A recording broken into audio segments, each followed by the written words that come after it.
Hello everyone, welcome to Saroj Mishra's YouTube channel. मेरे YouTube channel पर आप सभी का बहुत बहुत स्वागत है। Government of India ministry of education के अंतर्गत इंस्टीट्यूट ऑफ नेशनल इंपॉर्टेंस से रिक्रूटमेंट नोटिफिकेशन जारी हुई है। काफ़ी सारे पोस्ट नज़र आ रहे हैं आपको स्क्रीन पर, अलग अलग पोस्ट हैं। इनके लिए 12th pass candidate, any graduate, any post graduate, B diploma, ऐसे कैंडिडेट एप्लीकेशन डाल सकेंगे। फ्रेशर्स भी बिल्कुल एप्लीकेशन डाल सकते हैं। परमानेंट पोस्ट रहेगी, गवर्नमेंट जॉब रहेगी। No fee for women, ST, SC, PWD and EWS candidates. तो आगे बढ़ते सीधे नोटिफिकेशन की मेन हाईलाइट्स को कवर करते हैं। टोटल 14 पेजेस की ये PDF है, एडवर्टीजमेंट PDF 14 पेजेस की है। इसमें registrar, assistant registrar, finance and account, scientific officer, technical officer, executive engineer, technical assistant, superintendent, technician, junior assistant, office attendant, lab attendant की पोस्ट है। सभी के लिए पे स्केल ऑफर की जा रही है। टोटल 14 पोस्ट है। Apply from any state. ये नोटिफिकेशन कहाँ से जारी की गई है और क्या क्या है। पे स्केल देख सकते हैं, लेवल 14 जो हाईएस्ट है रजिस्ट्रार के लिए। लेवल 14 मीन्स 1 लाख के ऊपर सैलरी बनेगी आराम से। लेवल 10 पर 70 to 80,000 रुपीज़ सैलरी बनती है असिस्टेंट रजिस्ट्रार की। लेवल 1 पर भी 30-35,000 सैलरी बनेगी, लेवल 3 पर भी। तो इस तरीके से 30-35,000 से लेके 1 लाख, बियॉन्ड 1 लाख सैलरी बनने वाली है। ये नोटिफिकेशन जारी की गई national institute of technology NIT Sikkim से। तो NITs के बारे में हम जानते हैं, IITs और NITs को हम जानते हैं अच्छी तरीके से। NIT an institute of national importance, ministry of education, government of India. तो नेशनल इंपॉर्टेंस की इंस्टीट्यूट है ये, और बाहर से भी कैंडिडेट एप्लीकेशन डाल सकते हैं। मीन्स बाहर के स्टेट से भी कैंडिडेट एप्लीकेशन डाल सकते हैं, बट जो सिलेक्शन प्रोसेस होगी वो कम्प्लीटली वहाँ होगी। वर्क लोकेशन भी वहीं पर होगी जहाँ पर इंस्टीट्यूट लोकेटेड है। 5 नवंबर को ये नोटिफिकेशन जारी की गई है। नॉन टीचिंग पोजीशन है, और इसमें जो डिटेल्स है सभी के लिए अलग अलग दिए गए हैं। सबसे पहले हम चलते हैं, सबसे जो लोएस्ट पोस्ट है जिसमें 12th पास कैंडिडेट भी एप्लीकेशन डाल सकेंगे।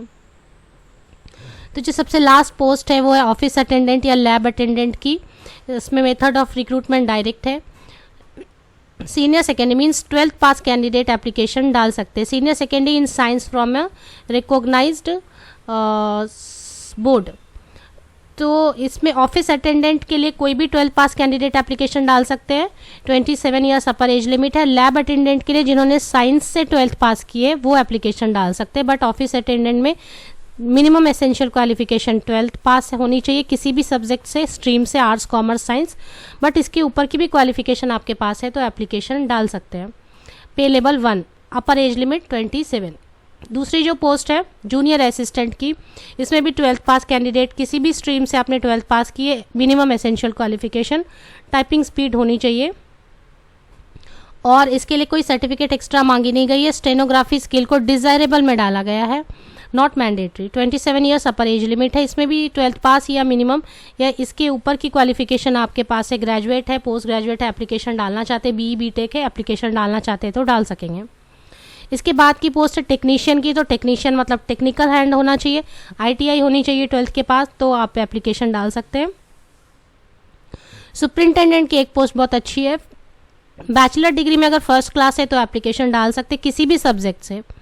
अगर बैचलर में, ग्रेजुएशन में फर्स्ट क्लास नहीं है तो मास्टर डिग्री में अगर 50% मार्क्स है और थोड़ी बहुत कंप्यूटर की नॉलेज है, और 30 ईयर्स अपर एज लिमिट है। पे लेवल 6, सैलरी भी अच्छी बनेगी, 40,000-45,000 के ऊपर बनेगी, ग्रुप B। तो ये भी एक अच्छी पोस्ट है। और इसके अलावा टेक्निकल असिस्टेंट है तो BE BTech वाले, मैकेनिकल, सिविल इंजीनियरिंग वाले या डिप्लोमा है जिनके पास 30 ईयर्स अपर एज लिमिट है। पे लेवल 6, 40-45,000 के ऊपर सैलरी बनने वाली है। एग्जीक्यूटिव इंजीनियर है, इसमें एक्सपीरियंस वाले कैंडिडेट एप्लीकेशन डाल सकेंगे शायद, या फर्स्ट क्लास है अगर BE BTech सिविल या इलेक्ट्रिकल में तो भी एप्लीकेशन डाल सकते हैं। 35 ईयर्स पर एज लिमिट है। सैलरी काफ़ी अच्छी, पे लेवल 10 है, मतलब सैलरी पे लेवल 10 पर 70,000 के ऊपर बनती है, या अराउंड 70,000 मिनिमम ज़रूर बनती है। बाकी पोस्ट में ज़रूर ये रिक्वायरमेंट होगी शायद इसकी एक्सपीरियंस की, तो वो आप चेक कर लें।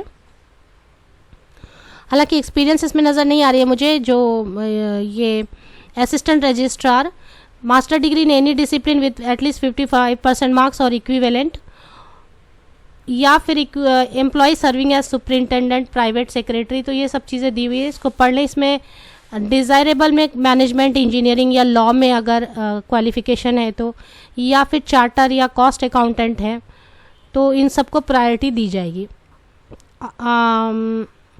35 ईयर्स अपर एज लिमिट है। तो इसको असिस्टेंट रजिस्ट्रार वाली पोस्ट को एक बार चेक कर ले, अच्छी तरीके से पढ़ ले। मास्टर्स डिग्री वाले कैंडिडेट के लिए ये भी अच्छी एक पोस्ट है। फिर रजिस्ट्रार की है, रजिस्ट्रार में 15 ईयर्स की एक्सपीरियंस साफ साफ लिखा गया है, तो जिनके पास 15 ईयर्स की एक्सपीरियंस है। ऑफिशियल वेबसाइट चेक कर लेते हैं। ये ओपन नहीं हो रही थी तो मैंने मोज़िला फायरफॉक्स में ओपन किया, ये PDF ओपन नहीं हो रही थी। इसमें सारी चीज़ें annex year 1, annex year 2, annex year 3 check कर लें अच्छी तरीके से। एप्लीकेशन फ़ी दी हुई है 500 रुपीज़ जनरल OBC कैंडिडेट के लिए, और in the form of demand draft in favour of, ये बताया गया है, ST, SC, PWD, EWS category and women candidates are exempted from payment of application fee. ये पेज नंबर 11 पर आप चेक कर सकते हैं एप्लीकेशन फ़ी। तो SC, ST, PWD, EWS and women candidate all categories के लिए एप्लीकेशन फ़ी नहीं होनी चाहिए। आगे इसके अलावा देख लेते हैं short listing and eligibility criteria. Selection process will consist of scrutiny of application for eligibility of applicants. तो यहाँ पर अभी रिटन एग्जामिनेशन की बात तो नहीं की गई है, यहाँ पर लिखा है कि स्क्रूटनी की जाएगी। सिलेक्शन प्रोसेस में आप अच्छी तरीके से पढ़ लें क्या चीज़ें दी हुई है यहाँ पर। Examination, no TADA will be paid for written / trade test / interview etcetera. तो रिटन टेस्ट भी हो सकती है, या फिर इंटरव्यू हो सकती है, या ट्रेड टेस्ट हो सकती है। कैसा होता है कि बहुत सारे एप्लीकेशन अगर आ गए तो रिटन टेस्ट करा सकते हैं, अगर बहुत कम एप्लीकेशन आते हैं तो वो सिर्फ इंटरव्यू और स्किल टेस्ट करा सकते हैं। तो ये सब चीज़ें वेरी करती है कि कितने एप्लीकेशंस आते हैं, इस पर डिपेंड करता है। तो यहाँ पर सारी चीज़ अच्छी तरीके से पढ़ने के बाद ही एप्लीकेशन डालें। एक बार ऑफिशियल वेबसाइट भी चेक कर लेते हैं। तो ये NIT Sikkim, national institute of technology and institute of national importance official website है। यहीं पर नज़र आ रही है recruitment of non teaching on regular basis, last day 6 December 2021।